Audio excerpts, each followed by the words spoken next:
Hello and welcome to EFD, where today we're looking at the 5 men who could command the biggest transfer fees in the summer transfer window, so stay tuned for some eye-watering figures.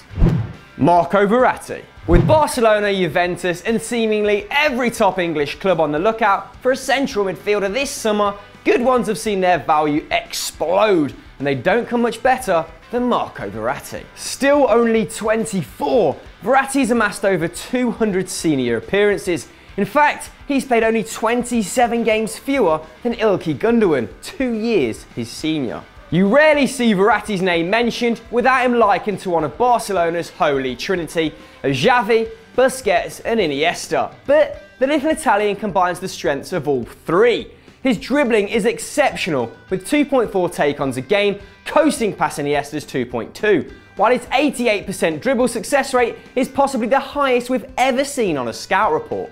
In defensive contribution, he has Busquets beaten too, racking up a combined 3.8 tackles and interceptions per game to the Spaniard's 3.6. That's especially impressive given that Busquets is often Barcelona's sole defensive midfielder, while Verratti shares duties with Mota, Rabiot and Krychowiak.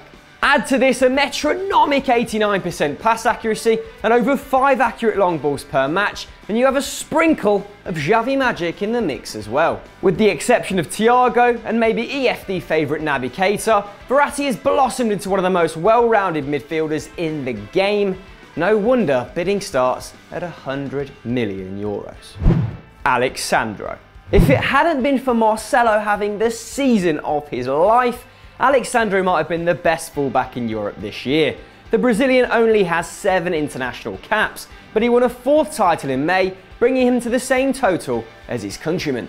From the left flank, Sandro put up insane attacking numbers in Serie A, creating 1.8 chances a game to Marcelo's 1.3 in La Liga, and completing 1.9 dribbles to Marcelo's 1.8.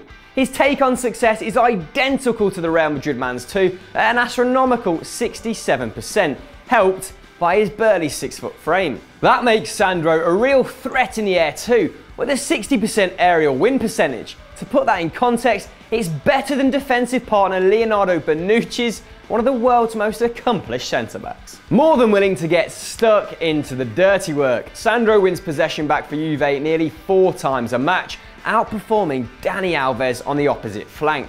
And he did all of this while moving around from left back to left wing back to out and out left winger. Now linked with a move to Chelsea for more than 50 million quid, Sandro's brilliance is finally getting recognised, even if that turns out to be bad news for the old lady. Alexandre Lacazette. After 3 summers of speculation, it looks like the time is finally here. Lacazette is on his way out of Lyon, with the price set at €55 million.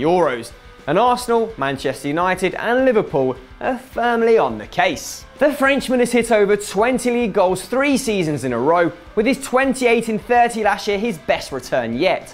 However, critics have pointed to the number of penalties Lacazette has taken, with 10 of his strikes last season coming from the spot. But even with penalties taken out, the forward is bagging 0.65 goals from open play per match. That's better than Diego Costa's and just below Ronaldo's 0.68. Originally a winger, Lacazette retains the ability to create chances, making 1.6 per game. That's better than Aguero and Harry Kane. But while 1 in 7 of the chances Kane makes gets converted, only 1 in 14 of Lacazette's does. If he were to find himself setting up Alexis or Mane instead of Rashid Ghazal, that number might skyrocket. The striker's speed and superb balance also allow him to make space for himself. When he tries to dribble, he's successful 70% of the time. That's better than Neymar, and he completes 1.8 dribbles per match, more than 3 times as many as Pierre-Emerick Aubameyang. The only downsides are Lacazette's age and his height. At 5'9", he may find himself buffeted by defenders in a tougher league, though his exceptional lower body strength could help him evade pressure. And he's already 26, meaning he's young enough to give 4 or 5 good years, but too old to build a squad around. Nonetheless, he's excellent and he's available, the only 2 qualities which really matter. Andrea Belotti. At the other end of the experience pool is Torino's Andrea Belotti. The Italian was born in the same town as Southampton's Manolo Gabbiadini, and like his countrymen, he's enjoyed a breakout campaign, bagging 26 goals in Serie A for the Granata. That's the product of a very healthy 3.8 shots per game. And Belotti leads the Italian league in shots taken from inside the 6-yard area with 0.6 every 90 minutes. In fact, 12 of Belotti's goals came from under 6 yards out, the joint best total in Europe with Dortmund's Aubameyang. He also added 7 league assists this season with 1.4 key passes per match. That means the 23-year-old outstripped Serie A rivals Higuain and Icardi in creativity and contributed to 33 of Torino's 71 goals. That is a hefty 46%. Unlike Lacazette, Belotti isn't much of a dribbler, with under 1 take-ons completed per game. And at just under 6 foot, you wouldn't imagine that'd be much of a target man either. But he actually scored 10 headers this year, more than any other player in Europe. Torino have locked him down to a contract with a £100 million buyout clause, and Manchester United, AC Milan and PSG have all flirted with bids. Time will tell whether Belotti is still in maroon next season. Álvaro Morata. The final forward in our dossier this week is Álvaro Morata, whose future seems a little clearer than Belotti's. The Spaniard looks almost sure to join Manchester United in a deal which could top $75 million. But what would Mourinho be getting for his money? Morata might be the most polished young forward in the market this summer.